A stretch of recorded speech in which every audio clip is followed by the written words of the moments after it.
It's day one and we're at the Hume Hotel. We're gonna go talk to a paranormal expert, Chris Holland, and some people who work there and go investigate ourselves to see if this place is really haunted. Let's go.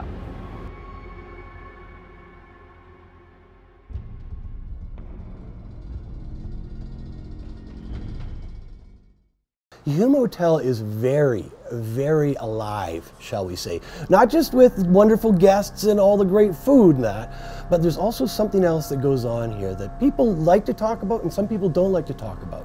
And that is those guests that have never left the Hume Hotel. And the big question is, why didn't they leave? The Hume Hotel was built over a century ago in 1898 by the two Hume brothers. The Hume has watched the architecture and landscape of Nelson change and has gone through many changes itself. As it jumped from owner to owner, it had lots of renos and makeovers, changing both interior and exterior. That's it, 335. Yeah, sometimes the people have checked into that room and the TV is turned on and started changing channels while the remote was right beside the bed. There was other reports in that room of kids, of voices, of activity going on, to the point where the owners of the Hume Hotel actually changed it, reconstructed, and renovated, and room 335 exists no more. One of the managers of the hotel, he was cleaning up and doing something late at night, and the front desk came to him and said, "A woman wants to check out." He said, "So what?" He goes, "But she just checked in, so I kind of want you to talk to her. She seems really disheveled." He went up to the woman and talked to her and said, "Hi, I hear you're checking out." And she said, "You know, the Hume Hotel's a beautiful hotel. I love it. Everything is fabulous about it. But I just don't want to stay here." I said, "Why? Please, I'm very open. I hear so many different stories about the Hume Hotel. Please let me know." She goes, "Well, I was going up into room 335. He's like, "Yeah." She goes, "I opened the door to room 335. She goes, "Right to the right, there's a gentleman already in room 335. He had a bowler hat on. He tipped it and said hello." And I said hello and I shut the door and I left. The manager said, "Well, there's nobody in that room." She goes, "Well, I know that. And you know that, but he doesn't know that. So I'm going to let him have room 335, and I honestly want to go somewhere else." And she did. Fred Hume, one of the two Hume brothers, is rumored to be the ghost who haunts. If he is the ghost who haunts this very hotel, that would add up for the years of paranormal activity here, as Fred Hume died in Nelson at the age of 74 in 1935. Oh, it's just Fred. Oh, it's just Fred, you know. So he became actually a very kind of well-liked ghost in a way, because you almost kind of felt like you knew him. So yeah, I'm up in the Hume room. This is first time coming in back from since 1990s, being here before, and I'm up there gonna vacuum. And I turn it on and I start to spin, just spinning and spinning. And I'm wondering what's going on. And it wasn't really spinning, it was more like being twirled because I'm in a ballroom, right? The Hume room used to be the old ballroom. And then I see this shadow with the top hat, and it's all black, and his cape even. So I asked him, I said, "Mr. Hume, you know, can you just, I need to work." I said, "I need to vacuum, so you need to stop the spinning, right?" And he did, and he allowed me to work. So as you see, a lot of people from Hume Hotel has a lot of ghost stories, so this place is definitely haunted. And if you're not a coward, go visit Nelson and try to spend a night in this scary hotel. And we are moving to the next place.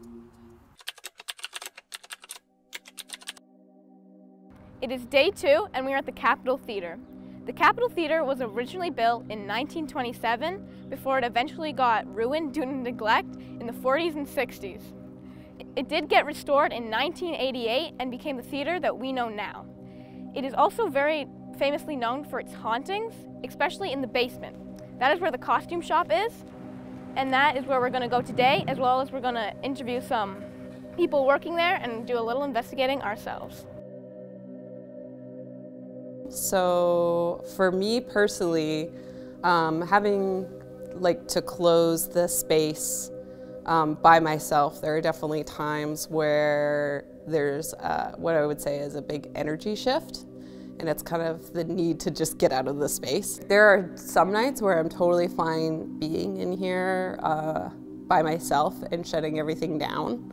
It's no problem. But then there are other nights for sure where it's like a shift in the air.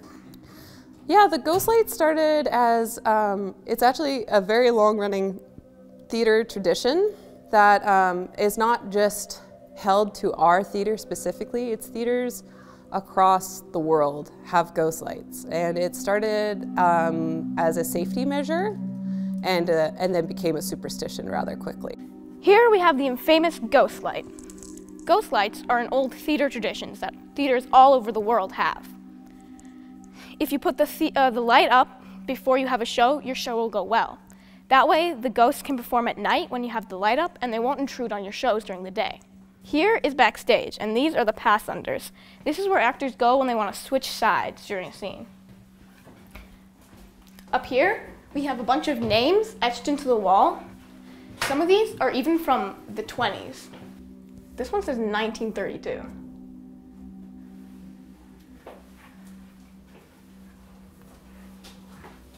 And that's 1938. So there was one time where me and my coworker Terry, who's the technical director here, were in our office, aka the green room at the back of the theater, and we noticed this picture of a man in the green room. And he asked me, he's like, "Oh, where did that come from?"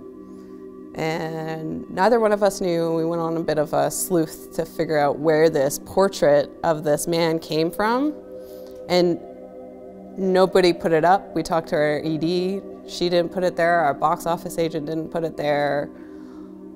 Nobody had put it there, and we looked into him, and he was an old Capitol Theater board member, like one of the first board members here, and it turns out he actually died in the theater.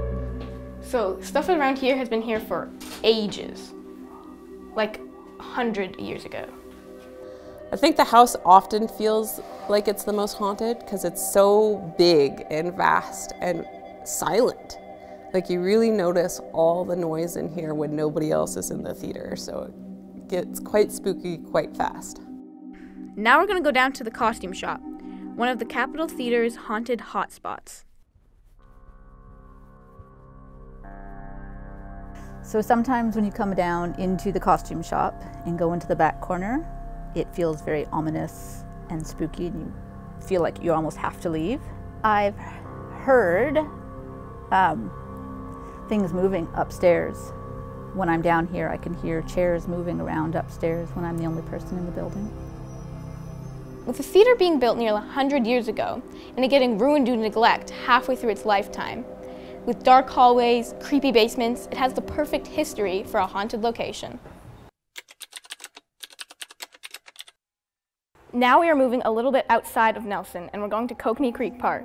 We are currently looking for the Whispering Pools in Kokanee Creek Park. It's a bit off path, so we can't find it yet. We split up to find it, which might end badly, but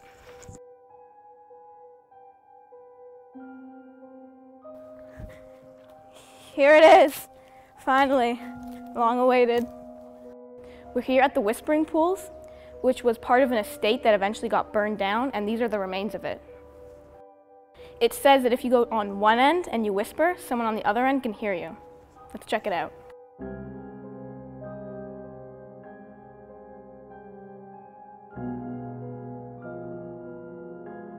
We tried whispering in the Whispering Pools, and it actually worked. I could hear my fellow investigator on the other side of the pools when she whispered.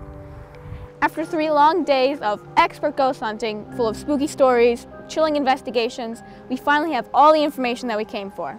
Now that we have learned some history, shown you around, and heard some stories, we will leave it up to you to decide if these places are really haunted or if it's all just rumors.